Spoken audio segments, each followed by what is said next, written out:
आइए दोस्तों, RPSC public service commission 2018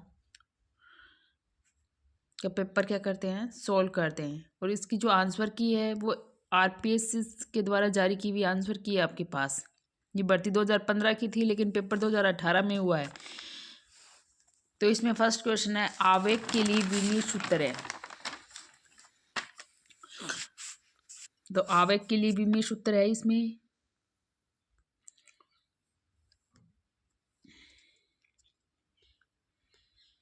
वो देखना है आपको।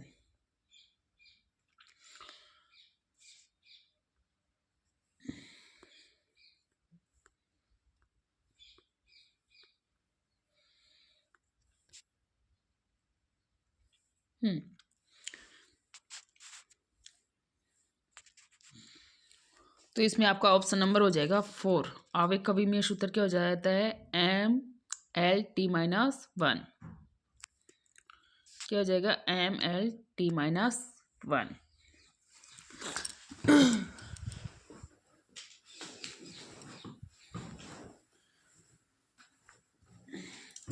फिर चलते हैं नेक्स्ट क्वेश्चन पर। क्वेश्चन नंबर नेक्स्ट है, दो एकांक सदिश एक कोण पर इस प्रकार झुके कि उनका परिणामी सदिश भी एक एकांक सदिश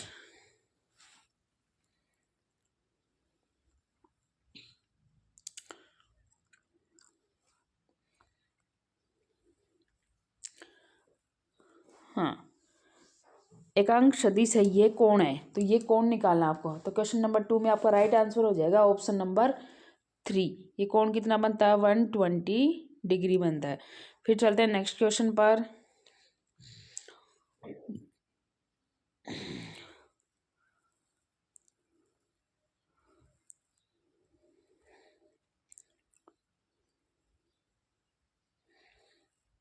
क्वेश्चन नंबर 3 है। आपको इसमें ग्राफ दिया गया है स्पीड और टाइम के बीच में। एक निश्चित दिशा में गतिशील कण के लिए चाल समय आरेख इस प्रकार प्रदर्शित है। कण के द्वारा 0 से 10 सेकंड के बीच तय की गई दूरी निकालनी है आपको। तो क्वेश्चन नंबर 3 में आपका राइट आंसर हो जाएगा ऑप्शन नंबर 2, यानी कि 60 मीटर। फिर चलते हैं नेक्स्ट क्वेश्चन पर। क्वेश्चन नंबर 4, 1 ग्राम और 9 ग्राम के दो द्रव्यमान समान गतिज ऊर्जा से गतिशील हैं। उनके संगत रेखीय संवेग के परिणाम का अनुपात है। रेखीय संवेग का परिणाम का अनुपात पूछा है। तो क्वेश्चन नंबर 4 में आपका राइट आंसर हो जाएगा ऑप्शन नंबर फर्स्ट, 1:3। फिर चलते हैं next question. Question number 5। Question number 5 क्या कहता है,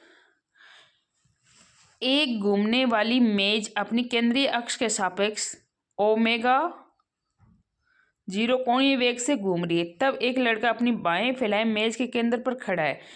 अब लड़का अपनी बाहें मोड़ लेता है जिससे लड़के का जड़त्व आघूर्ण प्रारंभिक मान का 1/3 हो जाता है। अब घूमने वाली मेज का कोणीय वेग होगा। घूमने वाली मेज का कोणीय वेग पूछा है। तो क्वेश्चन नंबर 5 में आपका राइट आंसर हो जाएगा ऑप्शन नंबर फर्स्ट, 3 ω0। अब चलते हैं नेक्स्ट क्वेश्चन पर। क्वेश्चन नंबर 6 कहता है आपका, एक समानवर्तीय चकती का उसके व्यास के सापेक्ष जड़त्व आघूर्ण I है। वृत्तीय तल के लंबवत तथा केंद्र से जाने वाली अक्ष के सापेक्ष जड़त्व आघूर्ण है। तो जड़त्व आघूर्ण पूछा है। तो क्वेश्चन नंबर 6 में आपका राइट आंसर हो जाएगा option number 2I। Question number 7, एक कृत्रिम उपग्रह का R त्रिज्या के वर्ताकार कक्षक में आवर्तकाल 4 दिन है। यदि एक दूसरे उपग्रह का वर्तीय कक्षक में आवर्तकाल 32 दिन है तो कक्षक की त्रिज्या होगी। तो क्वेश्चन नंबर 7 में आपका राइट आंसर हो जाएगा ऑप्शन नंबर 4R। फिर चलते हैं नेक्स्ट क्वेश्चन पर। क्वेश्चन नंबर 8,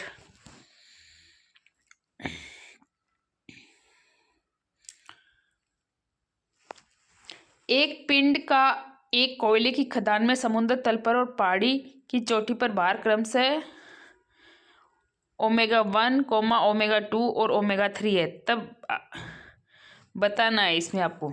तो क्वेश्चन नंबर 8 में आपका राइट आंसर हो जाएगा ऑप्शन नंबर 3, ω1।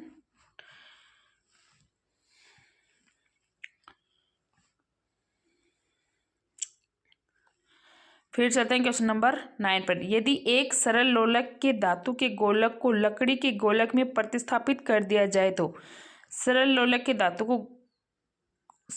के धातु के गोलक को लकड़ी के गोलक से प्रतिस्थापित कर दिया जाए तो उसके आवर्तकाल के बारे में जानकारी दी गई है। तो क्वेश्चन नंबर 9 में आपका राइट आंसर हो जाएगा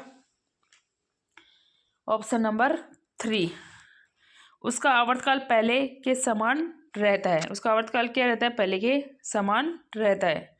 फिर चलते हैं नेक्स्ट क्वेश्चन पर। नेक्स्ट क्वेश्चन क्या है आपका?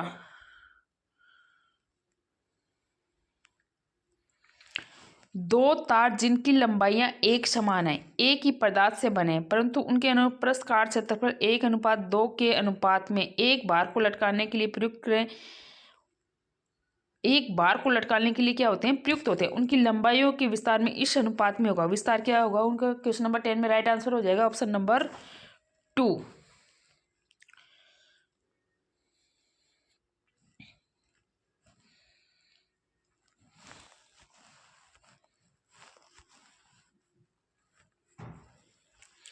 फिर चलते हैं नेक्स्ट क्वेश्चन में। Question number 11। एक साबुन के बुलबुले की त्रिज्या r है। साबुन के घोल का प्रस्थ तनाव T है। तापमान एक समान रखते हुए साबुन के बुलबुले की त्रिज्या दुगुनी हो जाती है। त्रिज्या क्या हो जाती है? दुगुनी। इसके लिए आवश्यक ऊर्जा होगी। आवश्यक ऊर्जा कितनी होगी? 11 के में राइट आंसर हो जाएगा आपका 24 पाई r²T।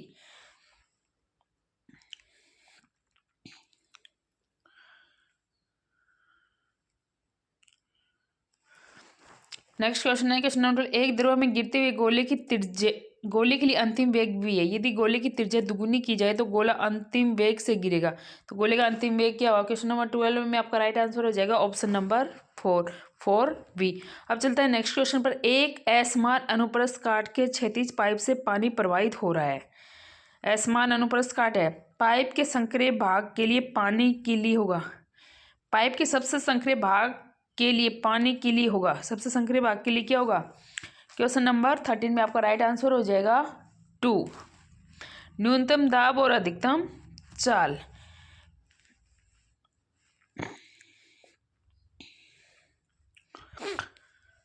फिर चलते हैं नेक्स्ट क्वेश्चन पर। वास्तविक गैस आदर्श गैस की तरह व्यवहार करती है। यदि वास्तविक गैस है वो आदर्श गैस की तरह व्यवहार कब करती है? क्वेश्चन नंबर 14 में आपका राइट आंसर हो जाएगा ऑप्शन नंबर 4।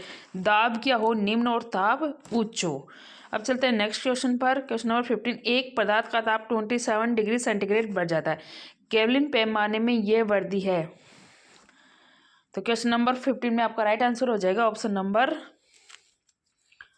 3 27 के।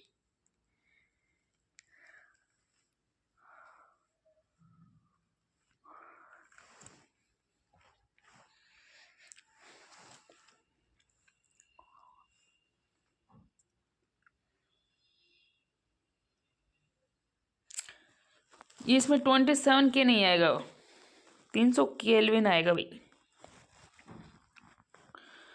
क्योंकि 0 डिग्री सेंटीग्रेड सॉरी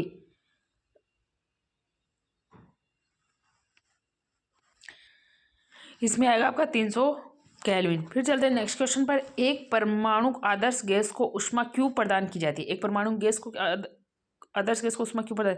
जो निश्चित दाब पर प्रसारित होती है। ऊष्मा की मात्रा जो कि गैस द्वारा किए गए कार्य को बताती है।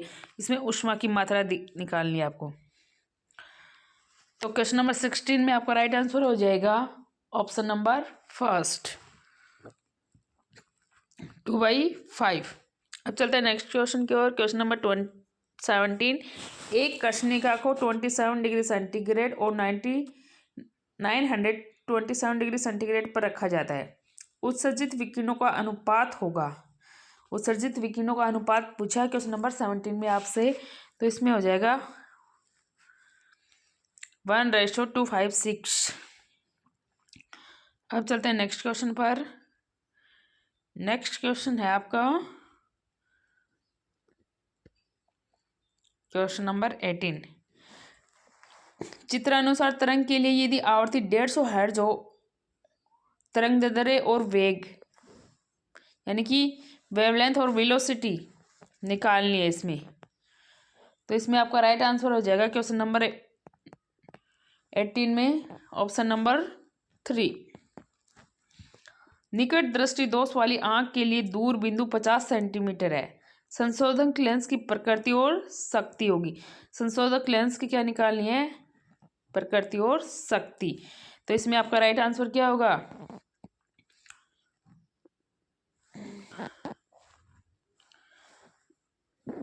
अवतल -2D। पानी में हवा के बुलबुले में चमकने की अवधारणा है। पानी का बुलबुले में हवा में चमकने की अवधारणा है।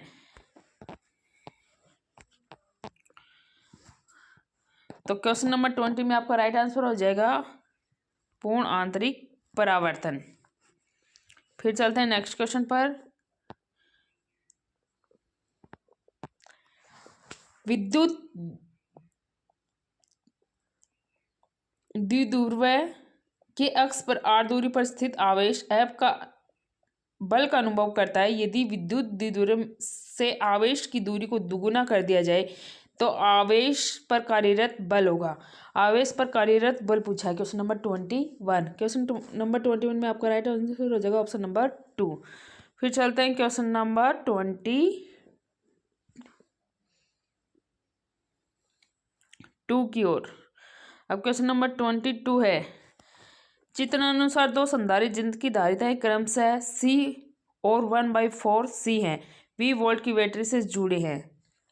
C और 1/4 C हैं। तो दोनों संधारित्रों को पूर्णतः आवेशित करने के लिए किया गया कार्य होगा। आवेशित करने के लिए किया गया कार्य क्या होगा?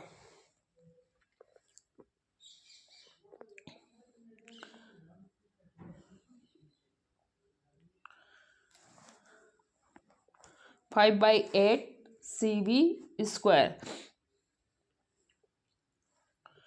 फिर चलते हैं नेक्स्ट क्वेश्चन पर। Question number 23। संलग्न चित्र में 1 ओम प्रतिरोध से प्रवाहित धारा होगी। प्रवाहित धारा निकालनी। इसमें व्हीटस्टोन ब्रिज लगा रखा है। तो क्वेश्चन नंबर 23 में आपका राइट आंसर हो जाएगा 0 एम्पियर। फिर चलते हैं क्वेश्चन नंबर 24। यदि एक इलेक्ट्रॉन चुंबकीय क्षेत्र में चुंबकीय क्षेत्र की दिशा में गति करता हुआ प्रवेश करता है तब। तो क्वेश्चन नंबर 24 में आपका राइट आंसर हो जाएगा ऑप्शन नंबर 3। इलेक्ट्रॉन का वेग अपरिवर्तित रहेगा। अब चलते हैं क्वेश्चन नंबर 25 पर। क्वेश्चन नंबर 25 क्या कहता है? एक वायुयान उत्तर की ओर 400 किलोमीटर पर हावर के वेग से गतिशील है। इसके पंख जो कि एक दूसरे से 40 मीटर दूर है के बीच विभवांतर वोल्ट मीटर में होगा। विभवांतर पूछा है क्वेश्चन नंबर 25 में। तो आपका राइट आंसर हो जाएगा 0.16 वोल्ट। फिर चलते हैं नेक्स्ट क्वेश्चन पर।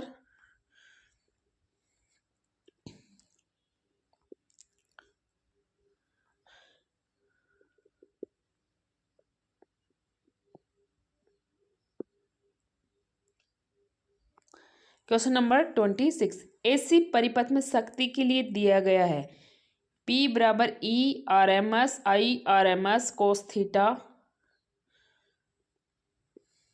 अनुवाद की अवस्था में श्रेणी LCR परिपथ में शक्ति गुणांक cos फाई का मान होगा। तो क्वेश्चन नंबर 26 में आपका राइट आंसर हो जाएगा ऑप्शन नंबर 1। फिर चलते हैं नेक्स्ट क्वेश्चन पर। लाल प्रकाश के पुंज के उपयोग से विवर्तन प्रतिरूप प्राप्त होता है। यदि लाल प्रकाश को नीले प्रकाश में बदला जाए तो क्वेश्चन नंबर 27 में आपका राइट आंसर हो जाएगा ऑप्शन नंबर 3। बैंड चौड़े और दूर दूर हो जाएंगे। Question number 28। गतिशील फोटोन का द्रव्यमान होगा। 28 में आपका राइट आंसर हो जाएगा hμ/c²। फिर चलते हैं नेक्स्ट क्वेश्चन पर।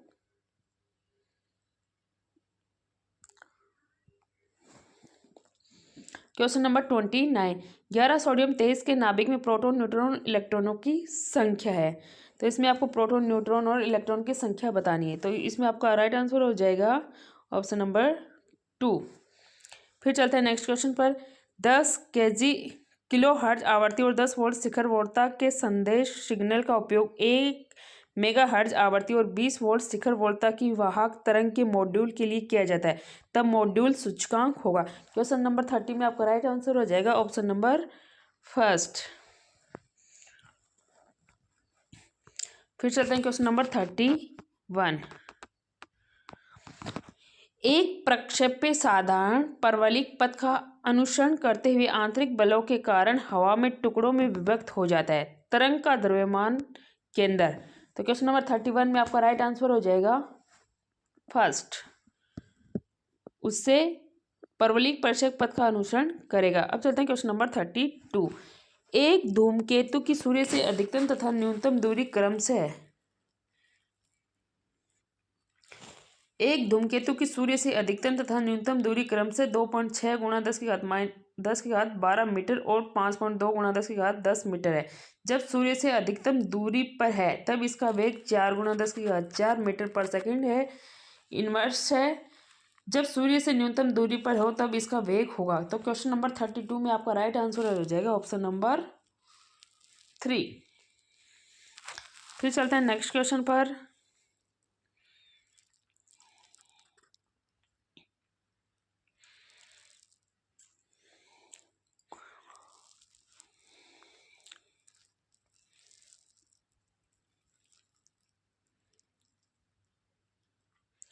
तो क्वेश्चन नंबर 33 क्या कहता है? 200 ग्राम द्रव्यमान का एक बॉक्स स्प्रिंग से जुड़ा है जिसका दूसरा सिरा एक दृढ़ आधार से जुड़ा है। बॉक्स के भीतर 800 ग्राम द्रव्यमान रखने पर क्यू का खाली बॉक्स स्प्रिंग से जुड़ा हो तब क्यू से अनुपात होगा। तो तब क्या पूछा है? क्यू से अनुपात पूछा है। तो इस क्वेश्चन नंबर कौन सा चल रहा है? 33 में आपका राइट आंसर हो जाएगा क्वेश्चन ऑप्शन नंबर 2। फिर चलते हैं नेक्स्ट क्वेश्चन पर।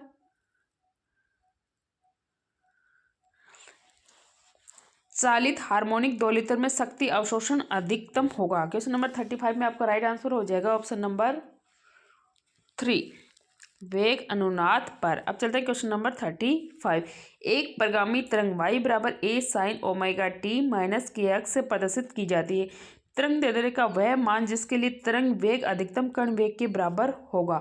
क्वेश्चन नंबर 34 में आपका क्वेश्चन नंबर 35 में आपका राइट आंसर हो जाएगा ऑप्शन नंबर 4।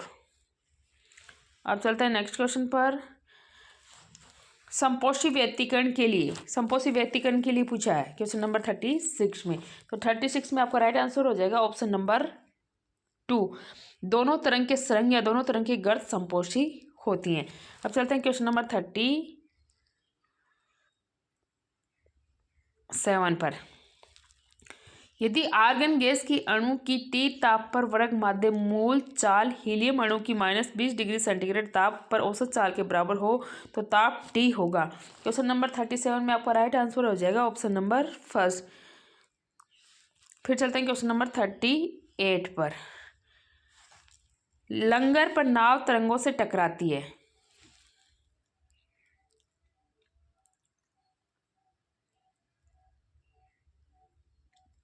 हाँ, क्वेश्चन नंबर 38 माध्य मुक्त पथ के लिए लैम्डा के लिए। तो क्वेश्चन नंबर 38 में आपका राइट आंसर हो जाएगा ऑप्शन नंबर 3। अणु का आकार घटने पर लैम्डा बढ़ता है। अब चलते हैं क्वेश्चन नंबर 39 पर। दो समान तीव्रता के संबंध स्रोत एक बिंदु पर 144 इकाई की अधिकतम तीव्रता उत्पन्न करते हैं। यदि एक स्रोत की तीव्रता 25% कम कर दी जाए तो उसी बिंदु पर प्रकाश की तीव्रता होगी। तो 39 में आपका राइट आंसर हो जाएगा 4।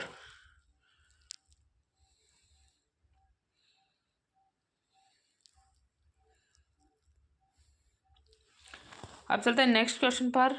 नेक्स्ट क्वेश्चन आपका थोड़ा सा जूम कर देते हैं इसको। लंगर पर नाव तरंगों से टकराती है जिसके सरंग 120 मीटर दूर और वेग 20 मीटर सेकंड इनवर्स है। नाव पुनः उछलती है। तो क्वेश्चन नंबर 40 में आपका राइट आंसर हो जाएगा ऑप्शन नंबर 3। फिर चलते हैं क्वेश्चन नंबर 41। पारे का समस्थानिक द्रव्यमान घटता है तो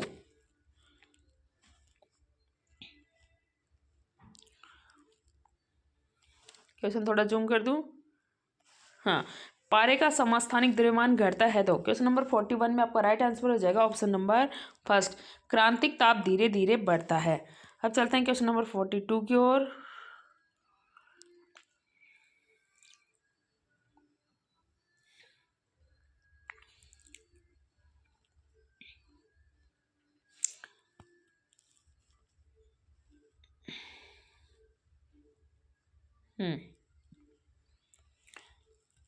एक 40 सेंटीमीटर लंबी डोरी के एक सिरे पर 250 ग्राम का एक पत्थर 3 चक्कर पर सेकंड की दर से घुमाया जाता है।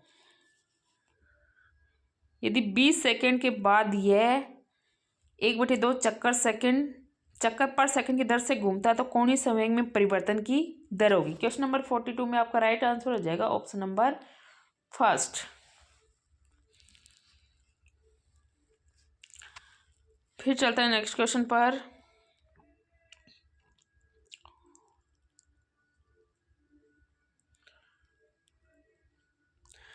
पूर्णतः अप्रत्याशित सीधी टक्कर में ऊर्जा का अधिकतम हस्तांतरण होगा यदि, अब इसमें स्थिति दे रखी है तो क्वेश्चन नंबर 43 में आपका राइट आंसर हो जाएगा ऑप्शन नंबर 2। निम्नलिखित समनाभिकीय अणु में अनुचुंबकीय अणु है, अनुचुंबकीय अणु देखना है इसमें, तो क्वेश्चन नंबर 44 में आपका राइट आंसर हो जाएगा ऑप्शन नंबर 3, यानी कि ऑक्सीजन है।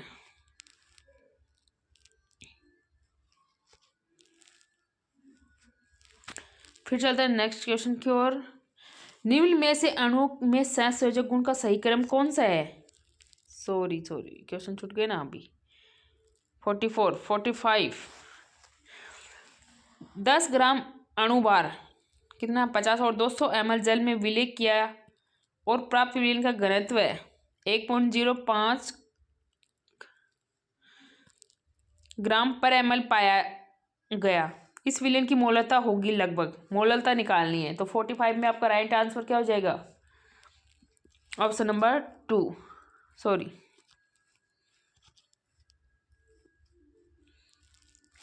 फिर चलते हैं नेक्स्ट क्वेश्चन पर। मुख्य क्वांटम संख्या n, तो 46 में आपका राइट आंसर हो जाएगा ऑप्शन नंबर 2। फिर चलते हैं क्वेश्चन नंबर 47। निम्नलिखित पदार्थों में से न्यूनतम श्यानता वाला द्रव है, तो 47 में आपका राइट आंसर हो जाएगा ऑप्शन नंबर फर्स्ट। सबसे कम श्यानता किसकी है? आपकी जल की है। श्यानता क्या होती है? उसका गाढ़ापन, विस्कोसिटी। अब चलते हैं क्वेश्चन नंबर 48 पर। CO2 का क्रांतिक ताप है, तो CO2 का क्रांतिक ताप कितना है? 30.98 डिग्री सेंटीग्रेड। अब चलते हैं क्वेश्चन नंबर 49। निम्नलिखित में से अणुओं में सहसंयोजक गुण का सही क्रम कौन सा है? सहसंयोजक गुण का सही क्रम कौन सा है? तो 49 में आपका राइट आंसर हो जाएगा ऑप्शन नंबर 3। फिर चलते हैं क्वेश्चन नंबर 50। H2O, SF6 और PCl अणु में केंद्रीय परमाणु की संकर्ण अवस्था है, तो क्वेश्चन नंबर 50 में आपका राइट आंसर हो जाएगा ऑप्शन नंबर फर्स्ट। फिर चलते हैं नेक्स्ट क्वेश्चन की ओर। Question number 51।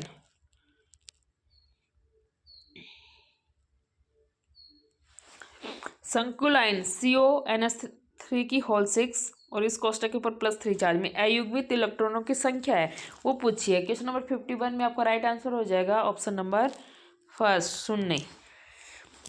Question number 52। षड्धातुक लिगेंड है, तो क्वेश्चन नंबर 52 में आपका राइट आंसर हो जाएगा ऑप्शन नंबर फर्स्ट।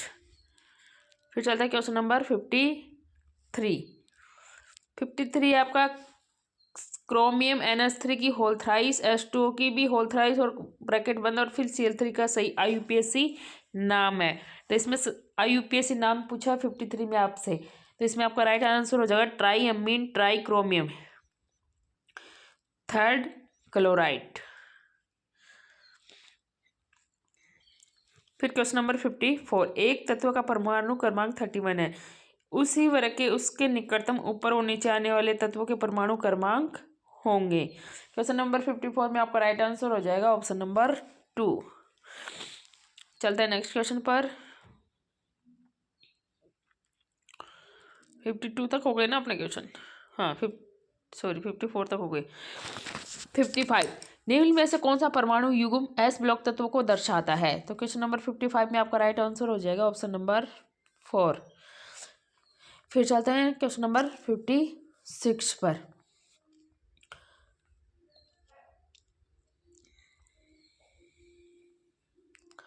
एक विलयन PS3 अन्य विलयन PS6 से निम्नलिखित गुणांक द्वारा अधिक अम्लीय। तो 56 में आपका राइट आंसर हो जाएगा ऑप्शन नंबर 3। फिर चलते हैं क्वेश्चन नंबर 57 की ओर।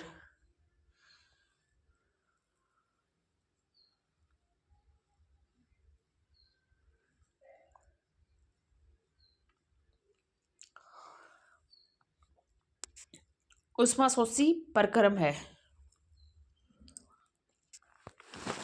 ऊष्माशोषी प्रक्रम पूछा क्वेश्चन नंबर 57 में, तो आपका राइट आंसर हो जाएगा ऑप्शन नंबर 4।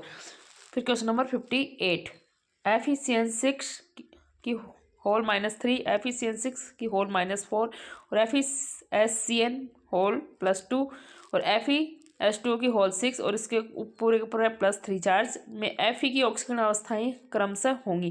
तो क्वेश्चन नंबर 58 में आपका राइट आंसर हो जाएगा ऑप्शन नंबर 1। फिर चलते हैं क्वेश्चन नंबर 59 पर।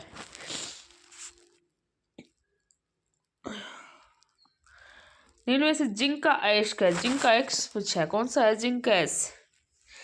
तो 59 में आपका राइट आंसर हो जाएगा option number 1 calamine. Calamine lotion भी तो आता है। फिर नेक्स्ट क्वेश्चन है S3PO4 को कहते हैं, क्या कहते हैं S3PO4 को? क्वेश्चन नंबर 60 का राइट आंसर हो जाएगा आपका ऑर्थोफॉस्फोरिक अम्ल।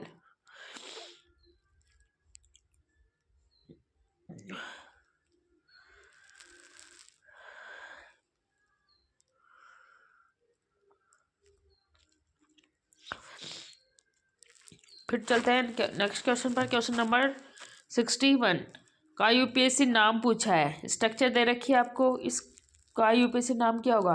तो क्वेश्चन नंबर 61 में आपका राइट आंसर हो जाएगा, क्या होगा भाई बताओ क्या होगा? 1 isopropyl 3 methyl cyclopentane. RPSC based है कि भाई गलत मत मानना है इसको।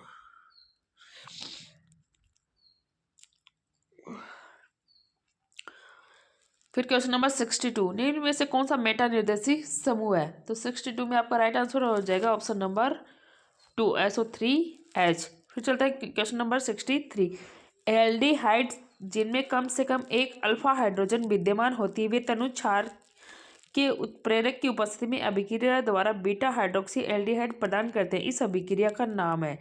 तो 63 में आपसे अभिक्रिया का नाम पूछा है, तो इसमें राइट आंसर हो जाएगा एल्डोल संघनन।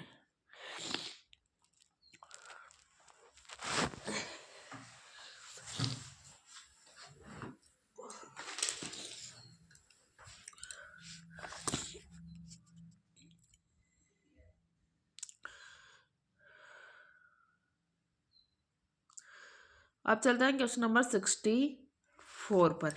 जलीय अवस्था में एल्किल अमीनो के क्षारकीय प्राबल्य का क्रम होगा। तो क्वेश्चन नंबर 64 में आपका राइट आंसर हो जाएगा ऑप्शन नंबर 2। फिर चलते हैं क्वेश्चन नंबर 65, ग्रिग्नार्ड अभिकर्मक का कीटोनों के कार्बोनिल समूह पर रोक देता है। तो 65 में आपका राइट आंसर हो जाएगा ऑप्शन नंबर 4 तृतीयक एल्कोहल। फिर चलते हैं क्वेश्चन नंबर 66 पर। 66 हाँ, संश्लेषित रबर नियोप्रीन निम्नलिखित का बहुलक है। तो 66 में आपका राइट आंसर हो जाएगा ऑप्शन नंबर 2 क्लोरोप्रीन का है। फिर चलते हैं क्वेश्चन नंबर 67, बेकेलाइट निम्नलिखित का संघनन बहुलक है। तो 67 में आपका राइट आंसर हो जाएगा ऑप्शन नंबर 4।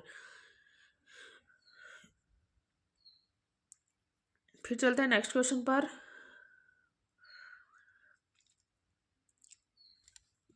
निम्न में से कौन सी एमिनो अम्ल मानव शरीर से संश्लेषित नहीं होता?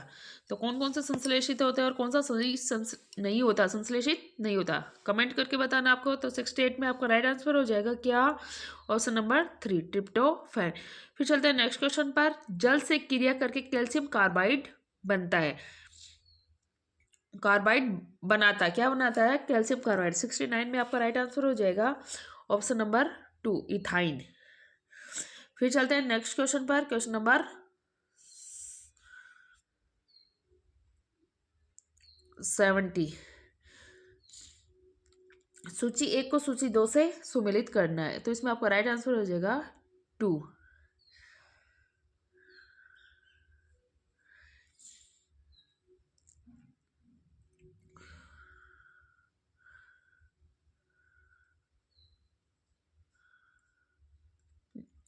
फिर नेक्स्ट क्वेश्चन है आपका क्वेश्चन नंबर 71। कुछ रक्षी कोलाइडों के समूहांक दिए गए, इनमें से सर्वाधिक रक्षी कौन सा है?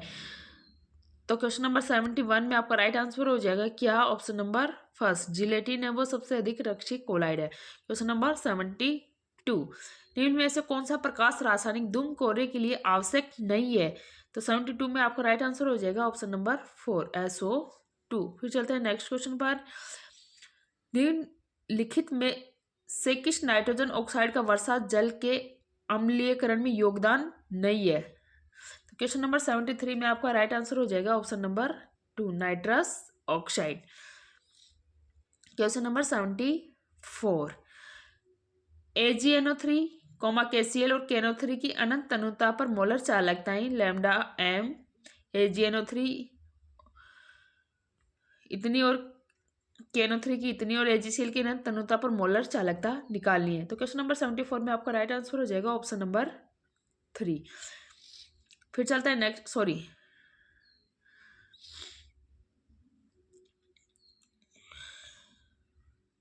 हाँ ठीक है, 74 में आपका राइट आंसर क्या हो जाएगा? Option number 3। फिर चलते हैं नेक्स्ट क्वेश्चन पर। नेक्स्ट क्वेश्चन है सर्वाधिक विद्युत ऋणात्मकता वाले परमाणु का इलेक्ट्रॉनिक विनाश है। तो सर्वाधिक विद्युत ऋणात्मकता वाला तत्व कौन सा, आपको कमेंट करके बताना है कौन सा भाई। फिर चलते हैं नेक्स्ट क्वेश्चन पर। Question number 78। निम्नलिखित में से कौन सा ट्रांसयूरेनिक तत्व है? तो 78 में आपका राइट आंसर हो जाएगा नेप्टूनियम। फिर चलते हैं क्वेश्चन नंबर 79 पर। वह तत्व चुनिए जो जैविक तंत्र में सूक्ष्म मात्रिक तत्व है। तो 79 में आपका राइट आंसर हो जाएगा option number 4 copper. Question number 80। KOH का एल्कोहलिक विलयन के लिए प्रयुक्त होता है। तो 80 में आपका राइट आंसर हो जाएगा क्या? 4।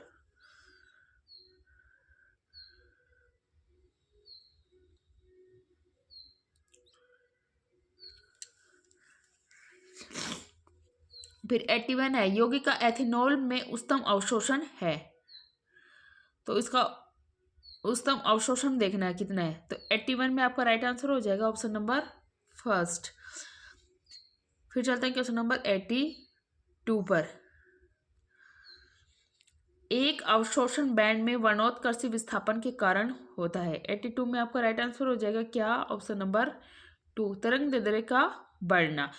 फिर क्वेश्चन नंबर 83। संगट्य सिद्धांत के अनुसार वेग दिया जाता है। तो 83 में आपका राइट आंसर हो जाएगा ऑप्शन नंबर फर्स्ट ZE की पावर माइनस EA/RT।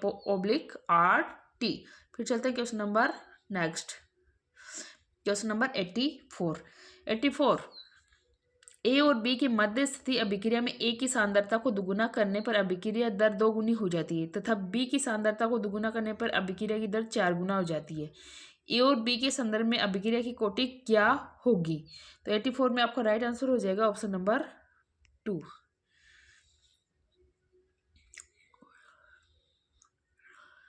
फिर चलते हैं नेक्स्ट क्वेश्चन पर। नेक्स्ट क्वेश्चन है आपका 85। 1 kg जल के हिमांक बिंदु को -40 डिग्री सेंटीग्रेड तक अवनमन के लिए NaCl के आवश्यक मोल ज्ञात कीजिए। तो 85 में आपका राइट आंसर क्या हो जाएगा? फर्स्ट 10.75 मोल। फिर क्वेश्चन नंबर 86। निम्नलिखित में से कौन से एल्किल हैलाइड में SN1 अभिक्रिया तीव्रता से होगी?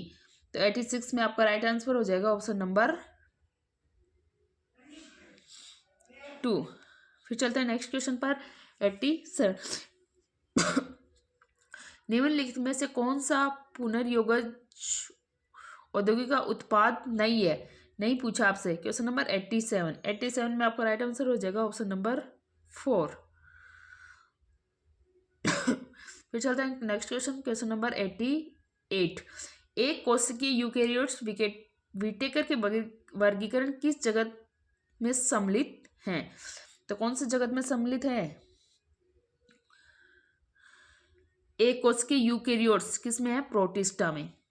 फिर चलते हैं नेक्स्ट क्वेश्चन पर। एक बीजपत्री पादप जिसमें द्वितीयक वृद्धि पाई जाती है। एक बीजपत्री पादप है जिसमें क्या पाई जाती है? द्वितीयक वृद्धि या सेकेंडरी ग्रोथ पाई जाती है, उसका नाम बताना आपको। तो क्वेश्चन नंबर 91 में आपका राइट आंसर क्या हो जाएगा? 1 युक्का। एक क्वेश्चन छूट गया क्या पीछे?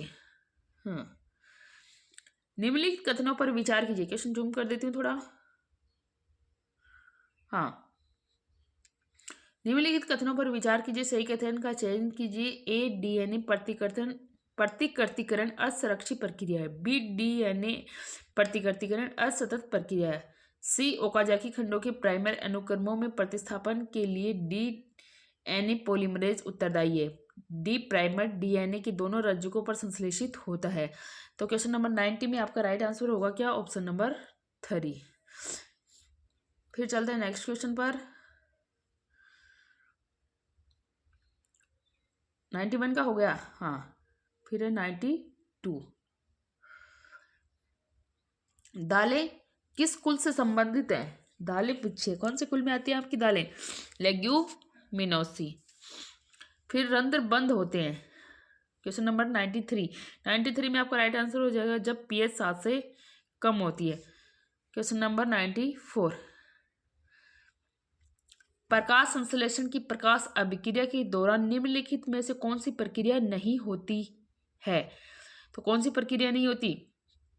क्वेश्चन नंबर 94 में आपका राइट आंसर होगा ऑप्शन नंबर 2 कार्बन डाइऑक्साइड का अपचयन। क्वेश्चन नंबर 95 में कॉलम 1 और कॉलम 2 से मैच करना है। तो 95 में आपका राइट आंसर हो जाएगा क्या? Option number 1। फिर चलते हैं नेक्स्ट क्वेश्चन पर। 96 पादप में पुष्पन में वृद्धि हेतु बीज उपचार को कहते हैं। 96 में आपका राइट आंसर हो जाएगा क्या? 2 बसंतीकरण। फिर आ जाएगा 97 निम्नलिखित में से कौन सा एक अप्रोटीनीय जैव उत्प्रेरक है? तो 97 में आपका राइट आंसर क्या हो जाएगा?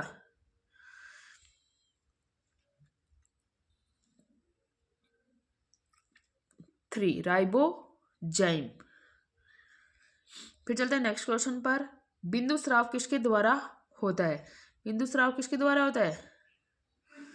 वातरंध्र, जलरंध्र, न्यूमेटाफोर और फैलोजन। 98 में आपका राइट आंसर हो जाएगा क्या? 2 जलरंध्र के द्वारा। फिर आता है क्वेश्चन नंबर 99 सबसे बड़ा नर युवक पाया जाता है। 99 में आपका राइट आंसर हो जाएगा ऑप्शन नंबर 3 साइकस में। फिर आता है क्वेश्चन नंबर 100 राष्ट्र में पाई जाने वाला केवल वन्य अनावर्त बीजी पादप है। कौन सा है? इफिड्रा। अनावर्त बीजी पादप है, ये राजस्थान में पाया जाता है। इफिड्रा याद रखना भाई इसको, इफिड्रा। फिर चलते हैं नेक्स्ट पर।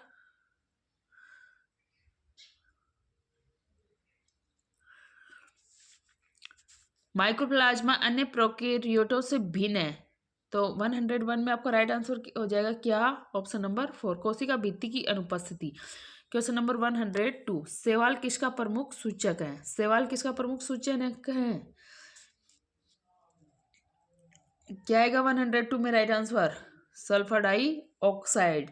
फिर चलते हैं नेक्स्ट क्वेश्चन पर। नेक्स्ट क्वेश्चन क्या आपका?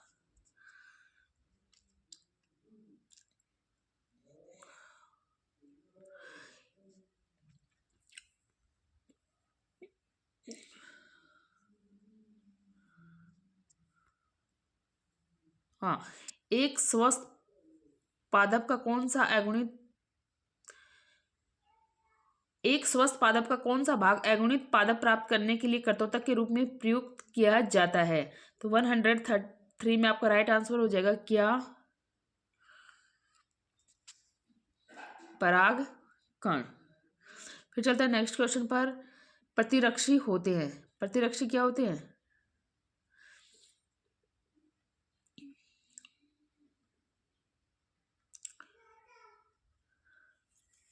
104 में आपका राइट आंसर हो जाएगा क्या? Option number 2 glycoprotein.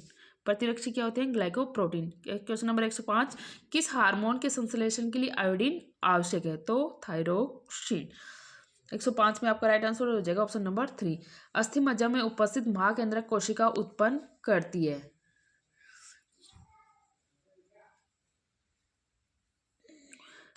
तो 106 में आपका राइट आंसर हो जाएगा क्या? Option number 3 बिंबाणु।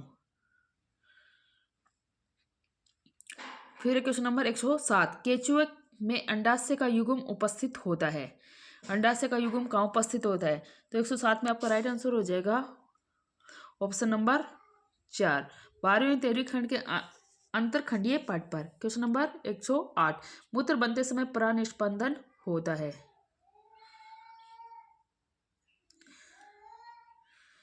तो कहाँ होता है? क्वेश्चन नंबर 108 में आपका राइट आंसर हो जाएगा क्या? पोमन संपुट में। फिर चलते हैं नेक्स्ट क्वेश्चन पर। क्वेश्चन नंबर 100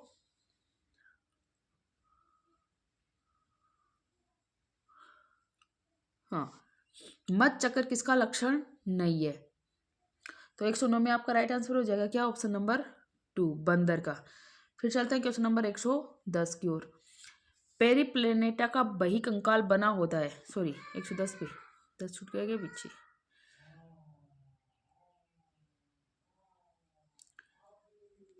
खनिज जो लोहा अवशोषण खनिज जो अवशोषण एवं देह तरल का संतुलन बनाए रखने के लिए आवश्यक है। तो कौन से खनिज आवश्यक हैं? तो 110 में आपका राइट आंसर हो जाएगा ऑप्शन नंबर 3 सोडियम। फिर चलते हैं नेक्स्ट क्वेश्चन पर। पेरिप्लेनेटा का बहिकंकाल बना होता है। पेरिप्लेनेटा का बहिकंकाल किसका बना होता है? काइटिन का। फिर चलते हैं नेक्स्ट क्वेश्चन पर।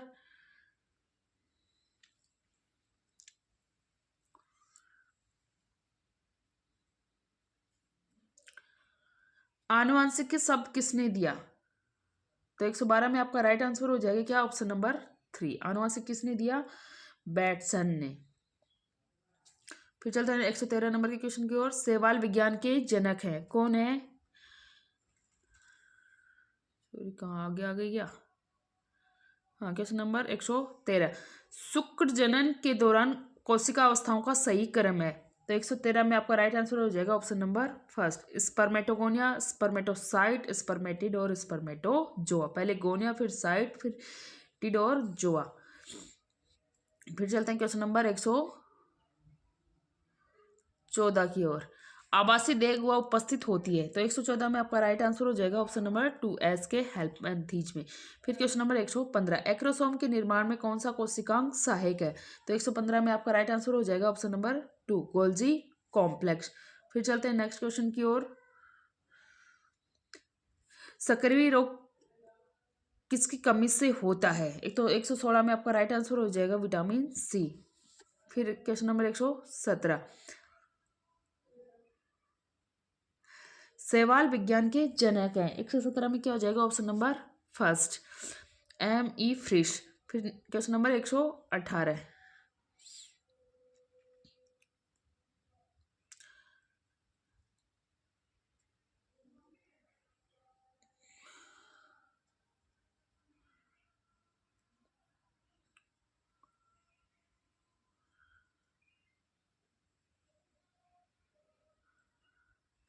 निम्नलिखित में से कौन सा ट्रेक्योफाइटा नहीं है? ट्रेक्योफाइटा पूछा इसमें।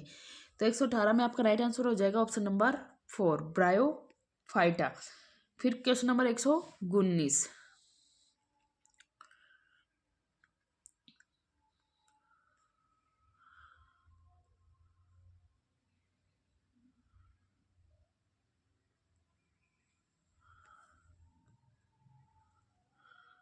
तो 119 का क्वेश्चन है क्या है? निम्नलिखित में से किस लक्षण में एंजियोस्पर्म जिम्नोस्पर्म से समानता रखते हैं? तो 119 में आपका राइट आंसर हो जाएगा ऑप्शन नंबर 2 बीजांड की उपस्थिति। फिर चलता है क्वेश्चन नंबर 120 क्रीमोकार प्रकार का फल उपस्थित होता है। तो 120 में आपका राइट आंसर हो जाएगा सौंफ में। फिर चलते हैं नेक्स्ट क्वेश्चन पर 121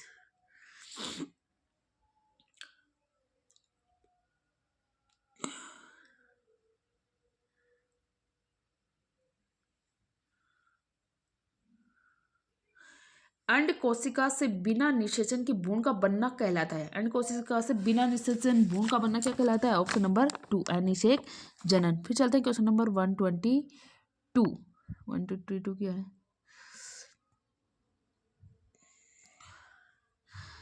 अल नीनो होता है क्योंकि व्यापारिक पवन कमजोर पड़ जाती है जो ठंडा जल ऊपर नहीं लाती।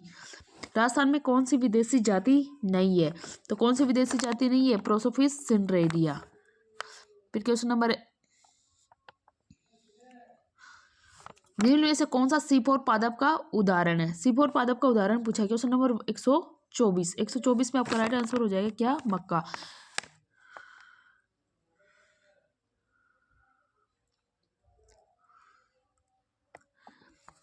क्वेश्चन नंबर 125, गोल्डन राइस में प्रचुर है। 125 में आपका राइट आंसर हो जाएगा क्या? Option number A vitamin A.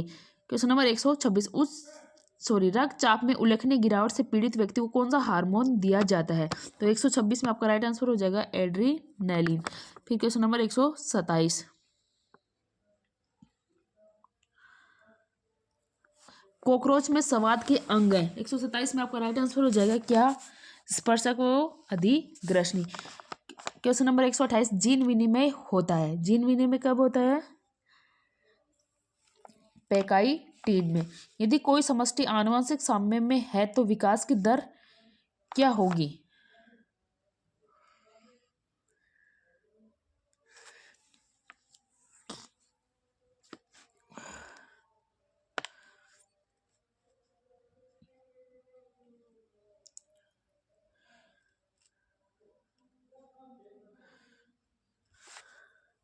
तो 129 में आपका राइट आंसर हो जाएगा क्या? Option number first. फिर है 130, शुक्रजनक नलिकाएं अलग रहती हैं। किससे अलग रहती हैं? क्वेश्चन नंबर 130 में आपका राइट आंसर हो जाएगा ऑप्शन नंबर 2 अंतराली कोशिका द्वारा। फिर क्वेश्चन नंबर 131, निम्नलिखित में से कौन सा कथन विज्ञान की प्रकृति को स्पष्टता से प्रस्तुत नहीं करता है? तो 131 में आपका राइट आंसर हो जाएगा क्या? ऑप्शन नंबर 2 राजनीति शास्त्र।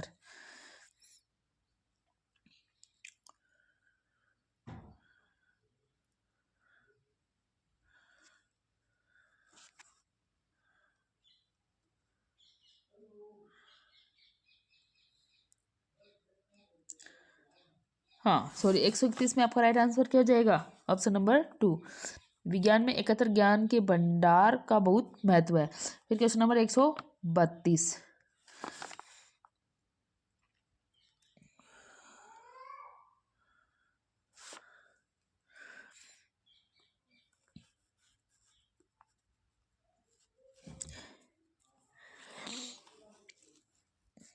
फिर क्वेश्चन नंबर 133, संकल्पना मानचित्र प्रयुक्त नहीं होता। क्वेश्चन नंबर 133 में आपका राइट आंसर हो जाएगा क्या? पाठ के योगात्मक आकलन में।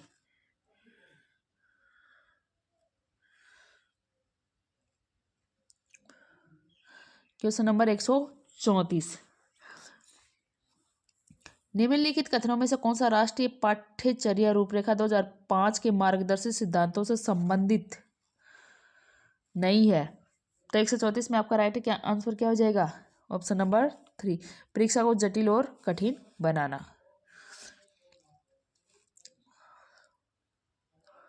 फिर 135, ब्लूम के शैक्षिक उद्देश्यों के वर्गीकरण के अनुसार ज्ञानात्मक पक्ष का निम्नतम स्तर है। तो 135 में आपका राइट आंसर क्या हो जाएगा? ऑप्शन नंबर 4 ज्ञान। फिर क्वेश्चन नंबर 136, विज्ञान में पाठ योजना मुख्य रूप से किस विचार से निर्देशित होनी चाहिए?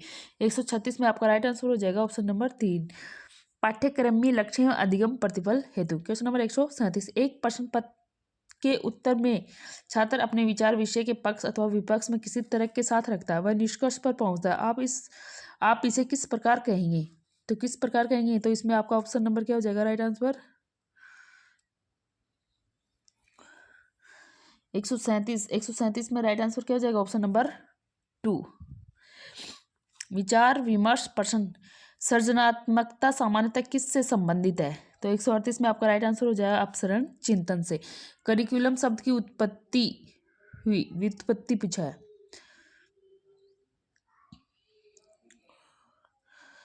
तो 139 में आपका राइट आंसर क्या हो जाएगा? लैटिन भाषा से। किससे हुए? लैटिन भाषा से। किस क्रिया से छात्र जैविक व भौतिक पर्यावरण में सुव्यवस्थित एवं प्रत्यक्ष अध्ययन से समझ प्राप्त कर सकेंगे? तो 140 में आपका राइट आंसर हो जाएगा क्या? क्षेत्र भ्रमण से। CCE पूर्ण रूप क्या है? तो 141 में आपका राइट आंसर हो जाएगा क्या? सतत एवं व्यापक मूल्यांकन। रैखिक अभिक्रमित अनुदेशन में अंतिम पद है। 142 में आपका राइट आंसर हो जाएगा प्रेक्षण पद। प्रक्षेपित शिक्षण सामग्री का उदाहरण है।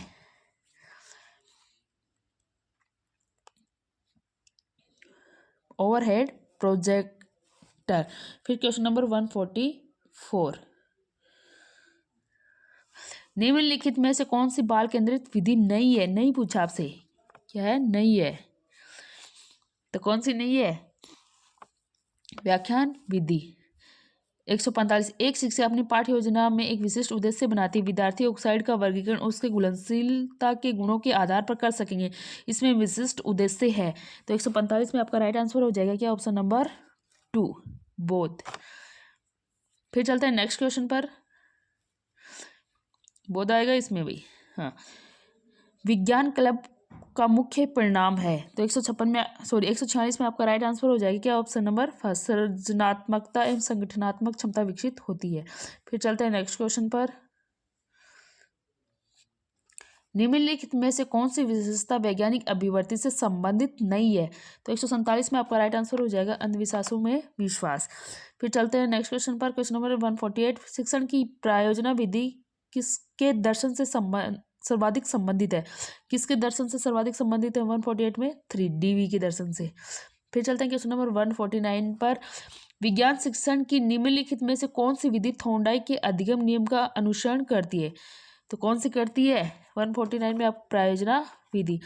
फिर 150, वस्तुनिष्ठ प्रश्नों का प्रमुख गुण है। तो प्रमुख गुण क्या? संपूर्ण विषय वस्तु को शामिल करना संभव है। थैंक यू दोस्तों, ये पेपर कंप्लीट हुआ और कहीं कोई मिस्टेक हो गई हो तो आप कमेंट करके बताना कि आपने इस क्वेश्चन का आंसर गलत बता दिया। और आपको इसकी पूरी अच्छे से प्रैक्टिस करनी है अगर आप सेकंड ग्रेड या फर्स्ट ग्रेड साइंस टीचर की तैयारी कर रहे हो तो।